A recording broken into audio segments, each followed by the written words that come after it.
ഗ്രാമിക ചാനലിൻ്റെ പ്രിയ പ്രേക്ഷകർക്ക് റമദാൻ പെരുമയിലേക്ക് സ്വാഗതം.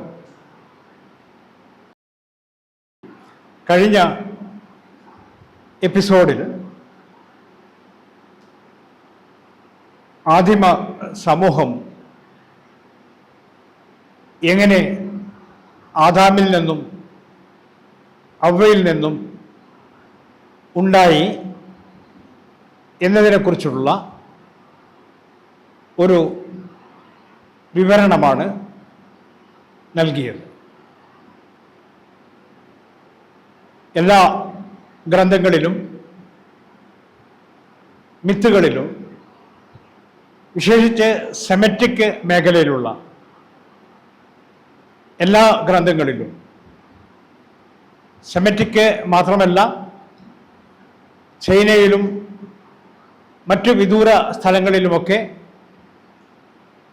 ഈ തരത്തിലുള്ള ഒരു ആദിമ മനുഷ്യ സങ്കല്പം പ്രചാരത്തിൽ ഉണ്ടായിരുന്നു. മനുഷ്യൻ, ആദിമ മനുഷ്യൻ, ആദം നബി ചെയ്ത തെറ്റ് കാരണം പറുദീസയിൽ നിന്ന്, സ്വർഗത്തിൽ നിന്ന് നിഷ്കാസിതനായി ഭൂമിയിലേക്ക് വന്ന കഥയാണല്ലോ നാം പറഞ്ഞു വെച്ചത്. ഭൂമിയിൽ ആദം നബി 960 വർഷം ജീവിച്ചു എന്നാണ് പറയപ്പെടുന്നത്. ആദാം ഭൂമിയിൽ ദൈവം ആദാമിന് നൽകിയ ദൗത്യം തൻ്റെ ഭാര്യയോടും തൻ്റെ സന്താന പരമ്പരകളോടും ദൈവ അനുസരണമുള്ള ആളുകളായി ജീവിക്കണം എന്ന ഉപദേശം നൽകുക. വളരെ അടിസ്ഥാനപരമായ, അത് കൊണ്ട് തന്നെയാണ് അങ്ങനെ ഒരു ദൗത്യം ദൈവം ആദാമിന് നൽകിയത് കൊണ്ടാണ് ആദാമിനെ ആദ്യത്തെ നബിയായിട്ട്, പ്രവാചകനായിട്ട് കരുതുന്നത്. ആദാമും കുട്ടികളും, ഭാര്യയും കുട്ടികളും അവരുടെ സന്താന പരമ്പരയാണ് പിന്നീട് മനുഷ്യ സന്തതികളായി ഭൂമിയിൽ ജീവിച്ച് വികസിച്ച് വിവിധ സമൂഹങ്ങളായി മാറിയത്. ഈ വിവിധ സമൂഹങ്ങൾക്കെല്ലാം പല വ്യത്യാസങ്ങൾ പല സ്ഥലങ്ങളിലും പല കാലങ്ങളിലുമായിട്ട് ജീവിച്ചതുകൊണ്ടുള്ള ഒരുപാട് വ്യത്യാസങ്ങൾ ഉണ്ടെങ്കിലും അവരുടെയൊക്കെ ജീനിൽ, അവരുടെ ജീവന്റെ അടിസ്ഥാന ഘടകത്തിൽ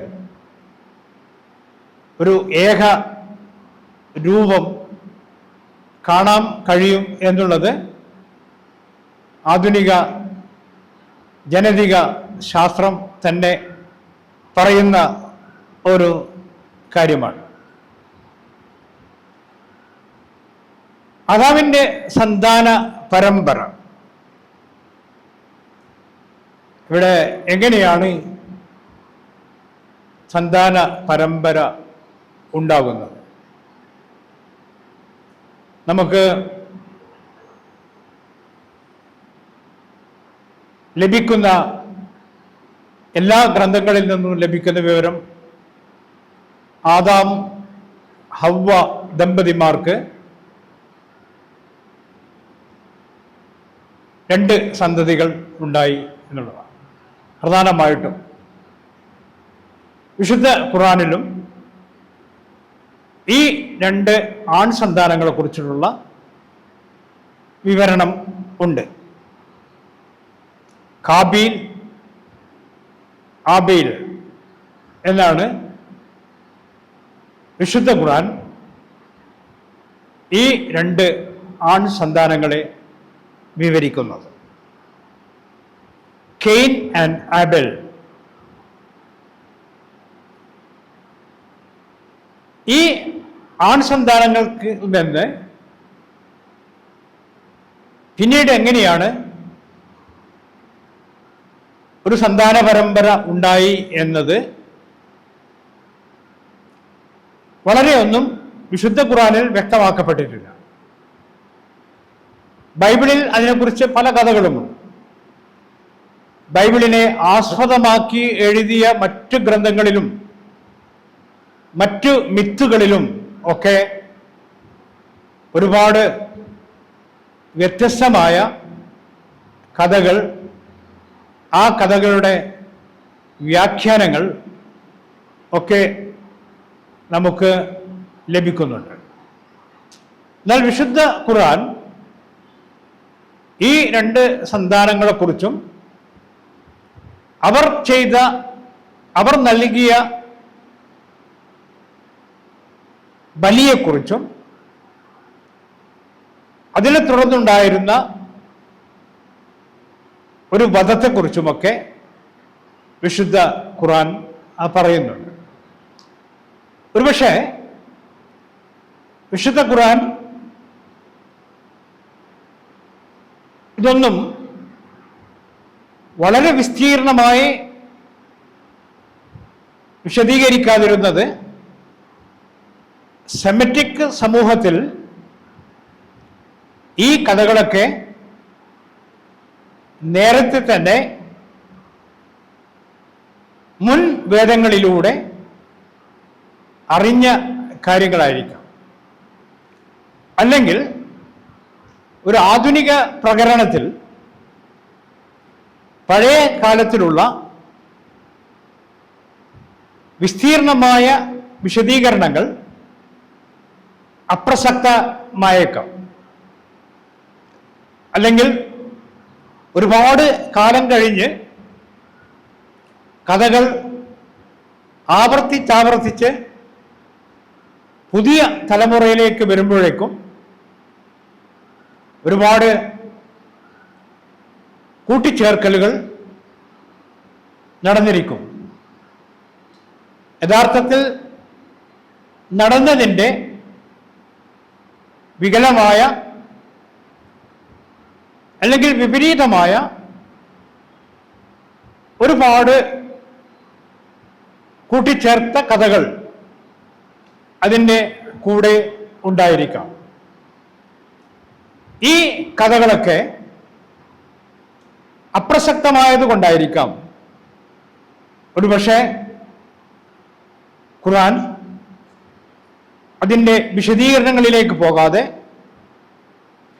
ചില സൂചനകൾ മാത്രം നൽകിക്കൊണ്ട് ആ സൂചനകൾ നൽകുന്നത് മുൻപ് നടന്നെന്ന് പറയപ്പെടുന്ന അല്ലെങ്കിൽ ഈ പ്രാക്തന മനുഷ്യ ചരിത്രത്തിൻ്റെ ഉള്ളറകളിലേക്ക് ഒരു സൂചന നൽകിക്കൊണ്ട് ആധുനിക മനുഷ്യനിലേക്ക് വരുന്നു എന്നുള്ളതാണ്. സംബോധിത സമൂഹത്തിലെ മനുഷ്യന്മാരാണ് പ്രധാനം. അവർക്ക് പഴയ കഥകൾ അറിയാം. ആ കഥകളെ ഒന്ന് ഓർമ്മിപ്പിച്ചുകൊണ്ട് അതിൻ്റെ വിശദീകരണങ്ങളൊന്നും ഇക്കാലത്ത് പ്രസക്തമല്ലാത്തത് കൊണ്ട് അതിൻ്റെ വിശദീകരണങ്ങളൊന്നും നൽകാതെ അതിൻ്റെ ഒരു തുടർച്ചയാണ് നിങ്ങൾ, ആ സംഭവത്തിൻ്റെ ഒക്കെ തുടർച്ചയായ സംഭവങ്ങളാണ് ലോകത്ത് വർത്തമാനകാലത്ത് നടന്നുകൊണ്ടിരിക്കുന്നത്, ഇനി അങ്ങോട്ടും നടന്നുകൊണ്ടിരിക്കുന്നത് എന്നൊക്കെ സൂചിപ്പിക്കാനാണ് ഈ കഥകളിലൂടെ വളരെ വിശദമായ അംശങ്ങളൊന്നും വിശുദ്ധ ഖുർആൻ നൽകാതിരിക്കുന്നത്, അല്ലെങ്കിൽ നൽകാതിരുന്നത് എന്ന് വേണമെങ്കിൽ നമുക്ക് കരുതാം. പക്ഷേ ഈ സംഭവങ്ങളെല്ലാം തീർച്ചയായും ഒരു കാലത്ത്, പ്രാക്തന കാലത്ത് നടന്നവയാണ്. അപ്പോൾ വിശുദ്ധ ഖുർആനിൽ നിന്ന് മാത്രമല്ല, ആദാം സന്തതികളെക്കുറിച്ചും അവരിൽ നിന്നുണ്ടായ പരമ്പരയെക്കുറിച്ചും മനുഷ്യ സമൂഹം എങ്ങനെ പരിണമിച്ചുണ്ടായി എന്നുള്ളതിനെ കുറിച്ചും കഥകൾ അറിയാൻ വേണ്ടി അതിൻ്റെ പൂർണ്ണമായ സ്രോതസ് വിശുദ്ധ ഖുർആനല്ല, വിശുദ്ധ ഖുർആനോടനുബന്ധമായി പല ഹദീസുകളിലൂടെയും പല പണ്ഡിതന്മാരുടെ വിവരണങ്ങളിലൂടെയും ആണ് ഈ സന്താന പരമ്പരകളുടെ ഒരു പൂർണ്ണമായ അറിവ് നമുക്ക് ലഭിക്കുന്നത്. ഇത്തരം കഥകളുടെ പിന്നണിയിലേക്ക് നമ്മൾ സഞ്ചരിക്കുമ്പോൾ അതിൻ്റെ യാഥാർത്ഥ്യങ്ങളിലേക്ക് തേടുമ്പോൾ ഒരുപാട് കാര്യങ്ങൾ, ഒരുപാട് കഥകൾ നമ്മുടെ മുമ്പിലേക്ക് വന്ന് ചേരുന്നതായി കാണാം. നേരത്തെ പറഞ്ഞു, ഹാബീൽ ആയിരുന്നു, കെയ്ൻ ആയിരുന്നു ആദ്യത്തെ സന്താനം. പിന്നീട് ആബേൽ ജനിച്ചു. അവിടെ നേരത്തെ പറഞ്ഞ ചോദ്യം തന്നെ ഇവിടെ അതിനു മുമ്പ് ഒരു വ്യാഖ്യാന പ്രകാരം, ബൈബിൾ വ്യാഖ്യാന പ്രകാരം ആദ്യത്തെ ആദാമിന്റെ സന്താനം ഹാബീൽ ആയിരുന്നില്ല, അനാഖ് എന്ന പെൺകുട്ടിയായിരുന്നു. അനാഖ് എന്ന പെൺകുട്ടിയായിരുന്നു എന്ന് ഒരു വിവരണം നമുക്ക് കാണാം. ഇപ്പം നേരത്തെ പറഞ്ഞതുപോലെ ഈ കാര്യത്തിലുള്ള ഒരു വിശദീകരണവും ഒരു വിശദാംശവും നമുക്ക് ഖുർആനിൽ നിന്ന് ലഭിക്കാത്തത് കൊണ്ട് ഇതിൻ്റെ വിശ്വസനീയതയെക്കുറിച്ചോ അല്ലെങ്കിൽ അത് നമ്മൾ വിശ്വസിക്കേണ്ട കാര്യമോ അല്ല എന്നുള്ളത് നമുക്ക് ഉറപ്പിക്കാവുന്ന. എങ്കിലും ഇതൊക്കെ ഒരു തരത്തിൽ അല്ലെങ്കിൽ മറ്റൊരു തരത്തിൽ, നേരത്തെ പറഞ്ഞു ഹാബേലും ആബീലും തമ്മിൽ തർക്കമുണ്ടായി. ആ തർക്കത്തിനെ കുറിച്ചുള്ള കഥകളും നമുക്ക് ഖുർആനിലൂടെ അല്ല ലഭിക്കുന്നത്. ചില ഹദീസ് വിവരണങ്ങളിലൂടെയും ചില കർമ്മശാസ്ത്ര പണ്ഡിതന്മാരുടെ വിശദീകരണത്തിലൂടെയും, അതുമല്ലാതെ ബൈബിളിൻ്റെ കഥകളിലൂടെയും ഉപകഥകളിലൂടെയുമാണ് നമുക്ക് ഈ വിവരങ്ങളൊക്കെ കിട്ടുന്നത്. ഹാബീൽ ഒരു കർഷകനായിരുന്നു. ആബേൽ ജീവിച്ചത് ആടുമാടുകളെ വളർത്തിക്കൊണ്ടായിരുന്നു. ഈ രണ്ട് മക്കളുടെയും ജോലികൾ വ്യത്യസ്തമായിരുന്നു. അവർക്ക് വിവാഹം കഴിക്കണം എന്നായപ്പോൾ ആദാം അതിനെക്കുറിച്ച് ദൈവത്തോട് ആരാഞ്ഞു. ബൈബിൾ കഥകളിൽ ഇവിടെ പറഞ്ഞതുപോലെ കാബീലിനോടും ആബീലിനോടും ദൈവത്തിന് വേണ്ടി ബലി അർപ്പിക്കാൻ ആവശ്യപ്പെട്ടു. ആബേൽ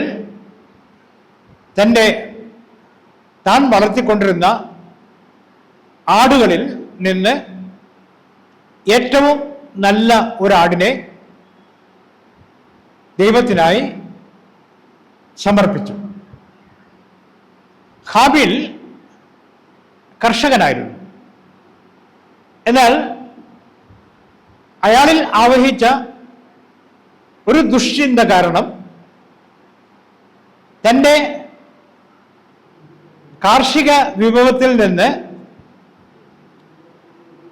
അത്ര മികച്ചതല്ലാത്ത, അല്ലെങ്കിൽ വെറുതെ കളഞ്ഞേക്കാവുന്ന കുറെ കർഷക വിഭവങ്ങൾ ദൈവത്തിനായി കാഴ്ചവെച്ചു. സ്വാഭാവികമായും ദൈവം ഏത് സമർപ്പണമാണ് മികച്ചത് എന്ന് വിധി കൽപ്പിക്കാൻ കഴിഞ്ഞു. അതുകൊണ്ട് ആബേലിൻ്റെ സമർപ്പണം ബലി സ്വീകരിക്കുകയും ഹാബേലിൻ്റെ തിരസ്കരിക്കുകയും ചെയ്തു. ഇത് കണ്ട ഉടനെ ഹാബേൽ കോപിഷ്ഠനാവുകയും തൻ്റെ അടുത്തുള്ള ഒരു കല്ലെടുത്ത് ആബേലിൻ്റെ നേരെ എറിയുകയും ചെയ്തു. ഏറുകൊണ്ട ആബേൽ മരണമടഞ്ഞു. ആദ്യത്തെ മരണം, അല്ലെങ്കിൽ ആദ്യത്തെ വധം. ആബേൽ മരിച്ചതോടെ ഹാബേലിനെ വേവലാതി. ഇത് എങ്ങനെയെങ്കിലും മറക്കണം. ആബേലിൻ്റെ ശരീരം എവിടെയെങ്കിലും മറച്ചു വെക്കണം. എന്താണ് ചെയ്യേണ്ടത് എന്നറിയാതെ വിഷമിച്ച് നിൽക്കുമ്പോൾ ഒരു കാക്ക തൻ്റെ കൊക്കുകൊണ്ട് കുഴിയെടുക്കുന്ന ഒരു കാഴ്ച ഹാബേലിന് കാണാൻ കഴിയും. ഹാബേലിന് ഉടനെ ഒരു പുതിയ ആശയം വന്നു. അദ്ദേഹം തൻ്റെ പണി ഉപകരണം ഉപയോഗിച്ച് ഭൂമിയിൽ ഒരു കുഴിയുണ്ടാക്കി ആബേലിനെ മറമാടി. എന്നിട്ട് ആദാമിലേക്കും അവ്വയിലേക്കും അയാൾ തിരിച്ചു പോയി. ആദാം ചോദിച്ചു, എവിടെ നിന്റെ സഹോദരൻ? അതിൽ ബൈബിളിൽ വളരെ പ്രസിദ്ധമായ ഒരു ഉത്തരമുണ്ട് അതിനെക്കുറിച്ച്. ഞാൻ എൻ്റെ സഹോദരൻ്റെ സൂക്ഷിപ്പുകാരനാണോ? am I the keeper of my brother? ഞാൻ എൻ്റെ സഹോദരൻ്റെ സൂക്ഷിപ്പുകാരനാണോ? ഇന്നും പ്രസക്തമായ ഒരു ഉത്തരമാണ്. ആരാണ് സഹോദരനോടുള്ള ഉത്തരവാദിത്വം നിർവഹിക്കേണ്ടത് എന്നതിൻ്റെ ഒരു പ്രതീകാത്മകമായ ഉത്തരമായിരുന്നു അന്ന് ഹാബേൽ നൽകിയത്. ഇത് ബൈബിളിലുള്ള വിശദീകരണം. പക്ഷേ ആബേലിനെ വധിച്ചതും മറമാടിയതുമായ കാര്യങ്ങൾ വിശുദ്ധ ഖുർആനും അംഗീകരിക്കുന്നുണ്ട്. യഥാർത്ഥത്തിൽ ഇതിൻ്റെ കാരണങ്ങൾ ബൈബിൾ വ്യാഖ്യാതാക്കൾ പലതുമായി വ്യാഖ്യാനിച്ചിട്ടുണ്ട്.